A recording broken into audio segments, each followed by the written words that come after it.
కాలేబు అయితే తాను బలవంతుడు కనుక నా అల్లుడు కూడా బలవంతుడే ఉండాలి అని ఆలోచించాడు.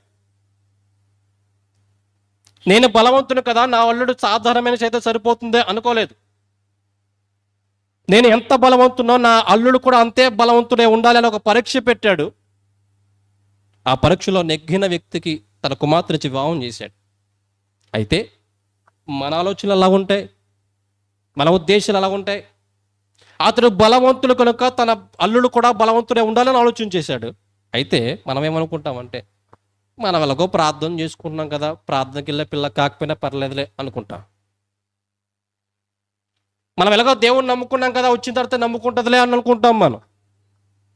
కానీ ఆలోచించాల్సిన విధానం అది కాదు, ఆలోచించాల్సిన కోణం అది కాదు. నేను ప్రార్థనా పరురాలు కాబట్టి నాకు వచ్చే కోడలు కూడా ప్రార్థనా పరురాలు అయి ఉండాలి. నేను ప్రార్థనా పరుడు కాబట్టి నాకు వచ్చే అల్లుడు కూడా ప్రార్థనా పరుడు అయి ఉండాలి. నువ్వు ఆలోచించే విధానం అలా ఉండాలి. నేను దేవునిలో యథార్థంగా నడిచే వ్యక్తిని కాబట్టి నాకు వచ్చే వాళ్ళు కూడా అలాంటి వారే అయి ఉండాలి. ఎవరిని పడితే వాళ్ళని పెళ్లి చేసుకుంటానా, ఎవరిని పడితే వాళ్ళకి నా కుమారుని ఇస్తానా?